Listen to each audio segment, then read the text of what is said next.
भगवान शिव की अनुपम माधुर्य रखने वाली, एक सुख प्रदान करने वाली, आनंद देने वाली कथा को सुन रहे हैं।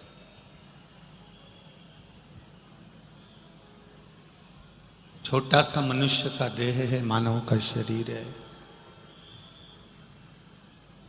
और उस मानव के शरीर में भी भगवान की भक्ति को प्राप्त कर लेना, भजन प्राप्त कर लेना, कहीं शिव भक्ति से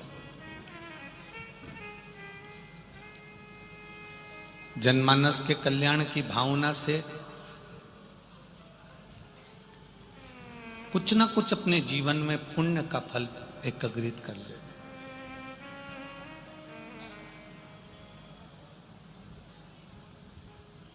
जिसको भोजन की जरूरत है उसे भोजन दिया जाए तो श्रेष्ठ लगता है। यदि उसको हम केवल ज्ञान दें कि सब भोजन बहुत अच्छा होता है, भोजन करना ठीक है, पर ज़्यादा भी करना अच्छी बात नहीं है, जिसको भोजन की जरूरत है उसको भोजन दिया जाए तो श्रेष्ठ है। उसको ज्ञान दिया जाएगा भोजन के समय पर तो वो लेगा नहीं, वो प्राप्त नहीं करेगा।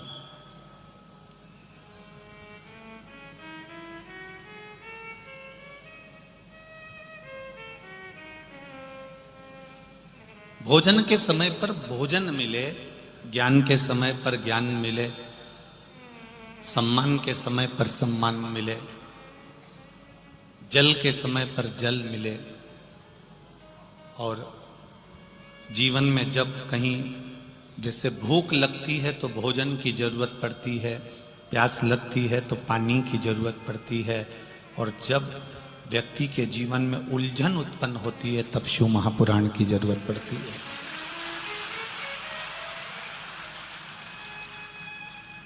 एक बात अपने जीवन में उतार कर रखना, एक अपनी बात और एक अपना हाथ, ये दो चीज जम के बोलो, क्या क्या? एक अपनी बात और एक अपना हाथ। हर किसी को मत देना।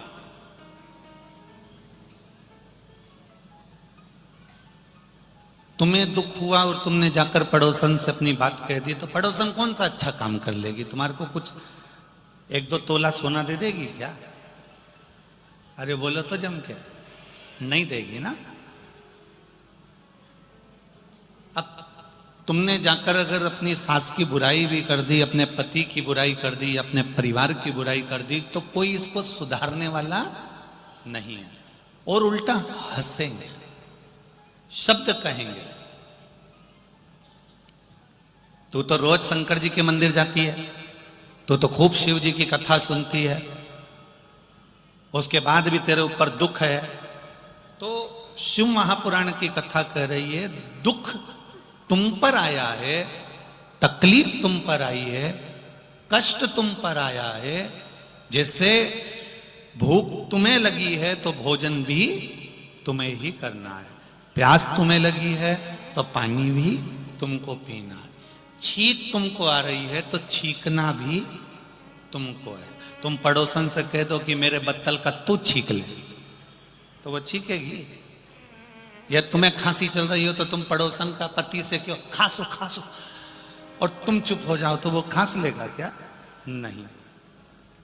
भूख तुम्हें लगी है तो भोजन भी तुम्हें करना है, पानी की प्यास लगी है तो पानी भी तुम्हें पीना है, छींक तुम्हें आई है तो छींकना भी तुम्हें है, खांसी तुम्हें आई है तो खांसना भी तुम्हें है, और दुख तुम पर आया है तो उसको मिटाना भी तुम्हें ही है। तुम्हारे भजन के बल कलयुग केवल नाम धारा, और सुमर सुमर नर उतरहि पारा।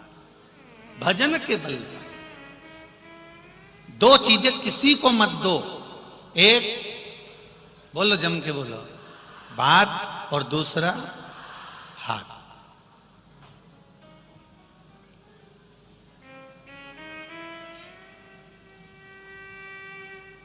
अब किसी को तुमने हाथ दे दिया,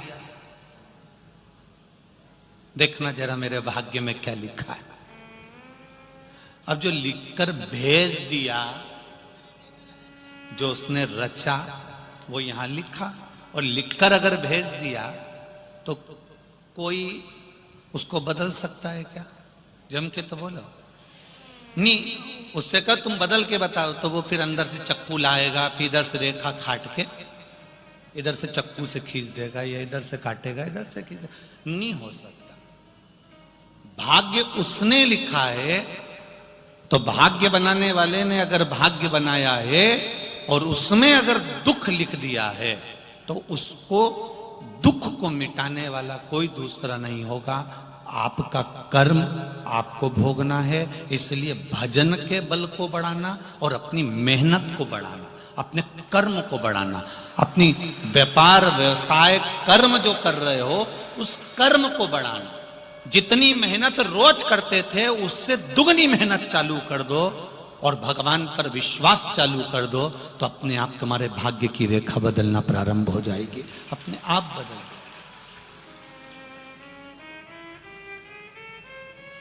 किसी की सामर्थ्यता नहीं है कि आपके भाग्य को बदल दे। भाग्य आपका अपने को बदलना पड़ेगा।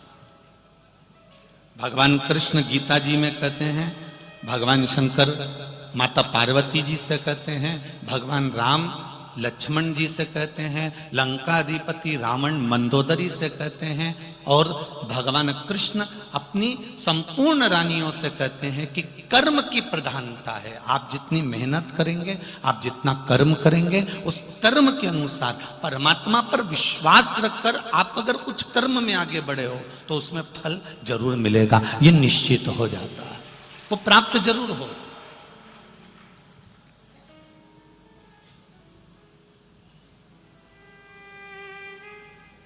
घर में बैठ के केवल आंसू बहाने से मेरा तो कोई साथी नहीं दे रहा, मैं तो बड़ा दुखी हो गया, मेरी जिंदगी तो यूं ही बेकार हो गई, ये बोलने से कोई साथ नहीं देगा। ये कहने से कोई तुम्हारा पक्ष नहीं लेगा। ये आंख के आंसू पोंछकर तुम्हें अपने कार्य के प्रति जागरूक होना पड़ेगा। तुम्हें जाना पड़ेगा, मेहनत करना पड़ेगा।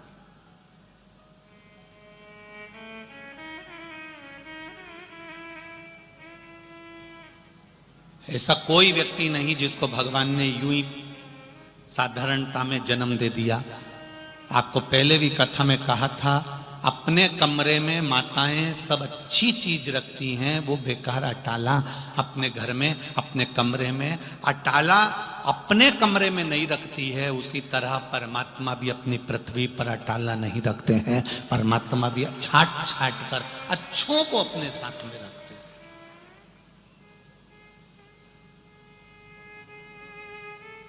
किसी के आगे जाकर अपने दुख का रोना मत रो।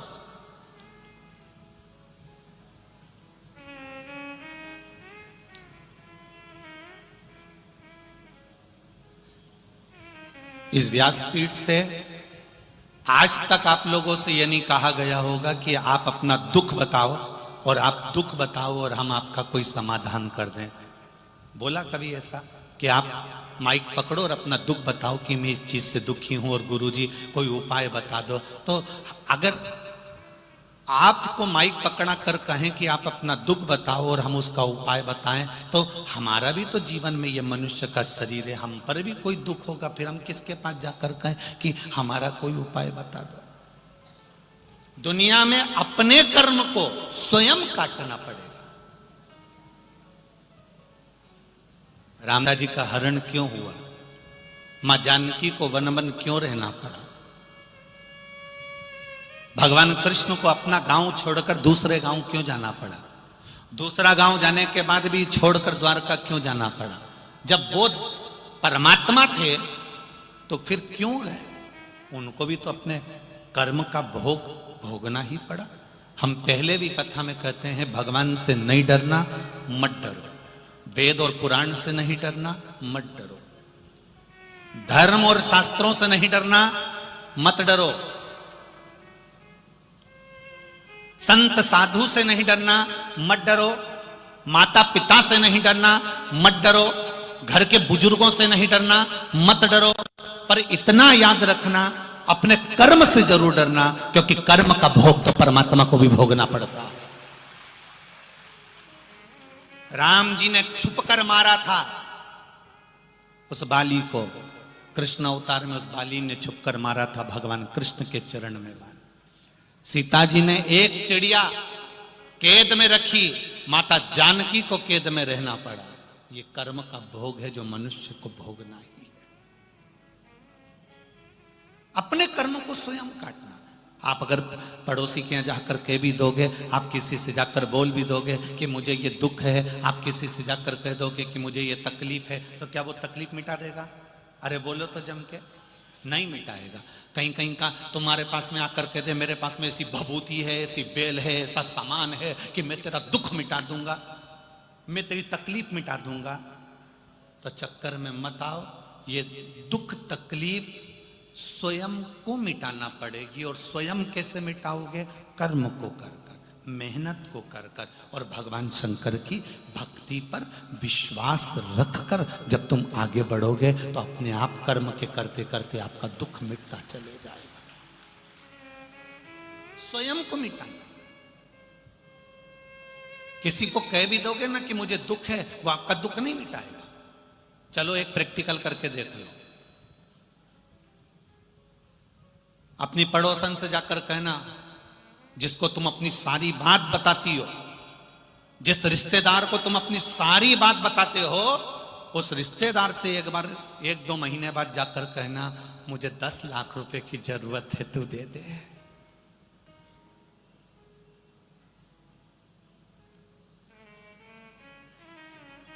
जम के बोलो जरा। नहीं देगा ना? नहीं, तुम्हारे गांव में ऐसा हो तो बता दो। बोलो रे, देगा कोई? नहीं देगा। अब तुमने इतनी सारी बात उसको क्यों फिर बताई? मेरे घर में ये तकलीफ है, मेरे घर में वो तकलीफ है, मेरे घर में ये दुख है, मेरे घर में वो दुख है। जब वो तुमको तुम्हारी दुख की घड़ी में 10 लाख नहीं दे सकता, 10 लाख तो जाने दे 10,000 नहीं दे सकता, तो फिर अपनी बात कहकर अपना मन उसके सम्मुख में क्यों खोलते हो? जो देने वाला है मेरा देव अधिदेव महादेव, उसके पास जाकर अपनी बात रख दीजिए। आप उसके पास जाकर कहो भोलेनाथ तेरे दरबार से कोई खाली नहीं गया, तेरी चौखट से कोई खाली नहीं गया। 2022 जाने वाला है मेरे भोलेनाथ, 2023 आने वाला है। मेरे बाबा ऐसी कृपा करना। हम जानते हैं कि 22 के बाद में 23 आने वाला है। 22 जैसा भी गया आपकी कृपा से गया, पर मेरा विश्वास जितना अभी आपके चरणों में है, 2023 में उससे ज्यादा विश्वास आपके चरणों में हो जाए। मेरा विश्वास आपके चरणों में उससे ज्यादा हो जाए। सर्वे भवन्तु सुखिनः। मेरा गांव, मेरा घर, मेरा मोहल्ला, मेरी सोसाइटी, मेरी कॉलोनी, मेरा गांव, मेरा प्रदेश, मेरा देश, मेरा राष्ट्र और संपूर्ण विश्व का कल्याण हो जाए, ऐसी कृपा मेरे महादेव कर देना।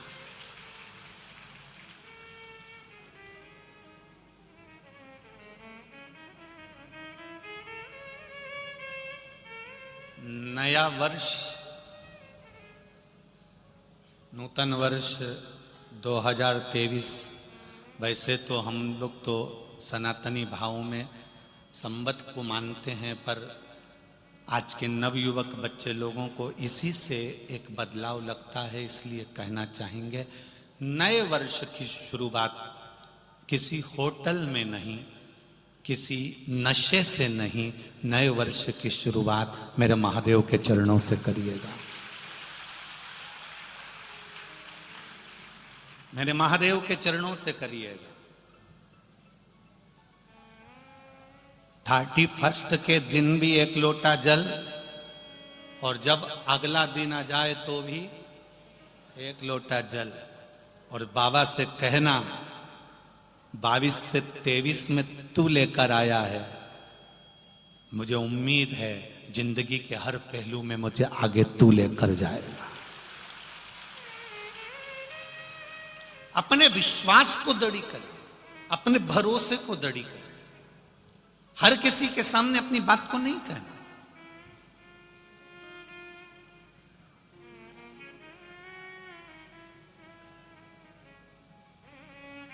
क्यों अपनी बात को हमारे किसी के सामने कहें?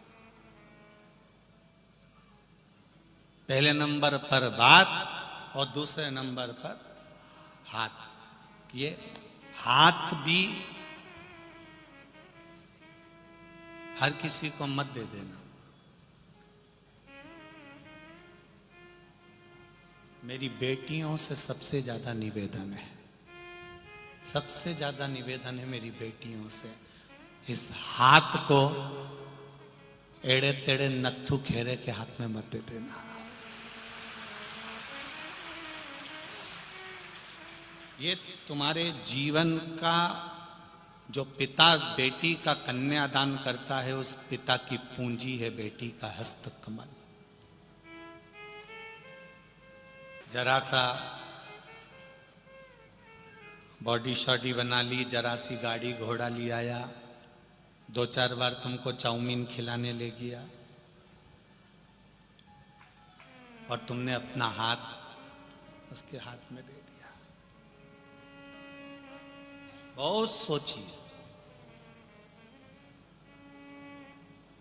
बात भी किसी के सम्मुख में मत कहो और हाथ भी किसी के सम्मुख में मत दो। बात भी मेरे शंकर के पास जाए और ये हाथ भी, इसमें बहुत सी रेखाएं उल्टी सीधी होती है। हो सकता हमारे भाग्य में कहीं दुख लिखा हो, कष्ट लिखा हो। तो जब जब मंदिर में जाओ, शंकर के मंदिर में जाओ, तो जल चढ़ाकर शिव जी के जल को हाथ में झेल लो। और राम कृष्ण के मंदिर में जाओ, दत्त के मंदिर में जाओ, तो पंडित जी, संत, गुरु, साधु आपके हाथ में चरणामृत दे, तो इस हाथ को आगे कर दो। क्यों? चरणामृत का जल, शंकर भगवान का चढ़ा हुआ जल, गुरु जी के हाथ का प्रसाद, परमात्मा के हाथ का जल जब हमारे हाथ में आएगा तो रेखा कितनी भी उल्टी हो वो सीधी होती चली जाएगी।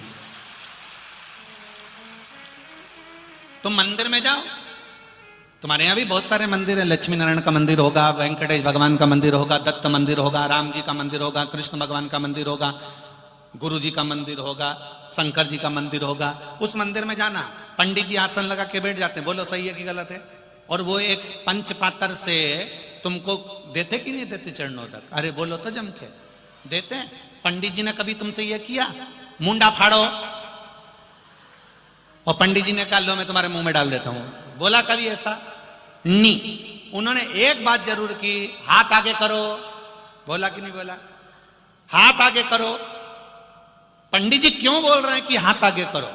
पंडित जी कह रहे हैं हाथ आगे करो, और वो हाथ इसलिए आगे करो क्योंकि हाथ आगे कर कर जब तुम भगवान का चरणामृत प्रसाद इस हाथ में लेते हो तो हाथ की उल्टी रेखाएं अपने आप सीधी होना चालू हो जाती हैं। हाथ आगे करो, और वो हाथ परमात्मा की सेवा में आगे करना, परमात्मा की भक्ति में आगे करना।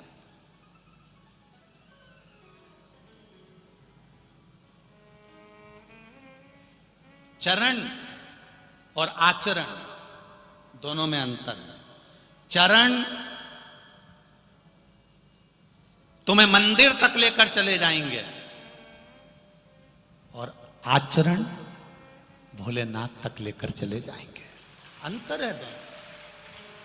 चरण तुम्हें मंदिर तक ले जाना है, चरण तुम्हें शिव कथा तक ले जाना है, चरण तुम्हें गुरु के दरवाजे तक ले जाना है, चरण तुम्हें परमात्मा की चौखट तक ले जा रहे हैं, चरण तुम्हें तीर्थ तक ले जा रहे हैं, चरण तुम्हें सदगुरु की शरणागति तक लेकर जा रहे हैं। पर तुम्हारा आचरण, तुम्हारा व्यवहार, तुम्हारा भजन, तुम्हारा स्मरण, तुम्हारी भक्ति और तुम्हारा भगवत कीर्तन, तुम्हारा किया गया अच्छा कर्म तुम्हें भगवान के करीब लेकर जा रहा है। मंदिर तक ले जाने की गारंटी इन चरण की है, पर परमात्मा तक ले जाने की गारंटी इस आचरण की है, इस मन की है, इस चित्त की है। परमात्मा तक आचरण लेकर जाएगा।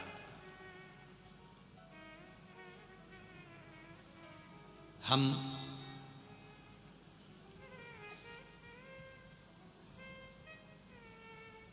एक बात अपने जीवन में ध्यान में रखें आप, हमारा जो मनुष्य का जो देह होता है, मानव का जो शरीर होता है, ये बड़ा विचित्र शरीर होता है।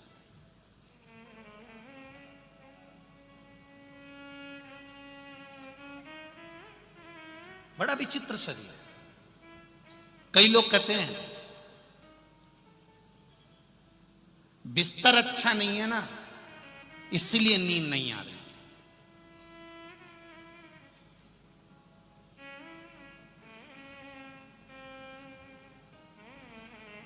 मैं आप सबसे पूछना चाहता हूं, जितने भी लोग आस्था चैनल पर कथा सुन रहे हैं और जितने लोग फेसबुक यूट्यूब पर कथा सुन रहे हैं और जितने लोग यहां बैठकर कथा सुन रहे हैं, बिस्तर से, गादी तकिए से, डनलप के गद्दे से, फोम के गद्दे से, रुई के गद्दे से, कपास के गद्दे से या बहुत सुंदर मखमल के गद्दे से कभी नींद आती है क्या? नींद हमेशा दिल के सुकून से नहीं आ सकती। हम गद्दे में नींद ढूंढ रहे हैं, हम गोदड़ी में नींद ढूंढ रहे हैं, हम कम्बल में, रजाई में नींद ढूंढ रहे हैं। वो नींद गादी में नहीं आ सकती।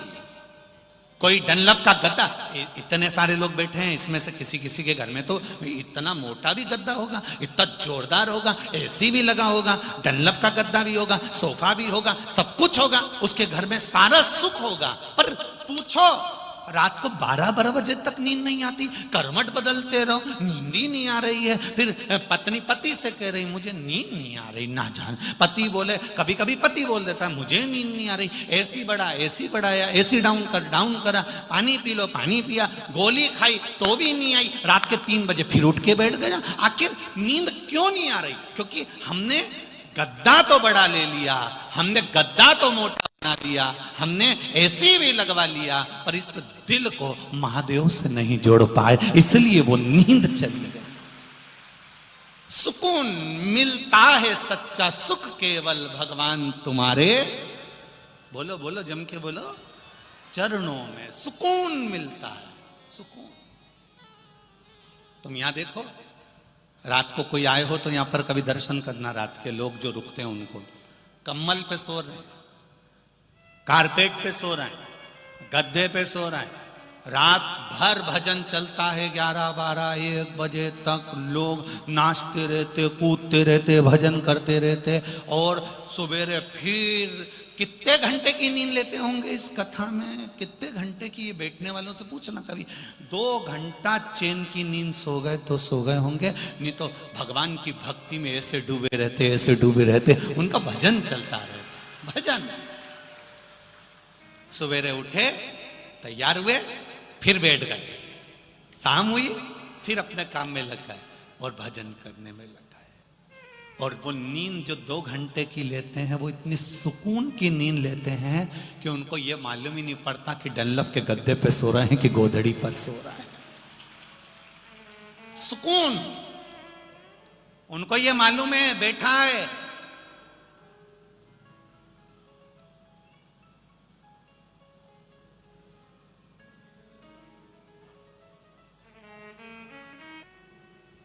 भजन में नींद क्यों आती है? शादी में तो नींद ही नहीं आती, किटी पार्टी में तो नींद ही नहीं आती, कहीं जन्मदिन की पार्टी हो, होटल में पार्टी हो तो 12-1-2 बजे तक तो कोई नींद का काम ही नहीं है। पर हम तो दिन में कथा में बैठे 2 बजे तो भी कभी कभी आंख में झपकिया, कभी कभी झपकिया जाती। गुरु जी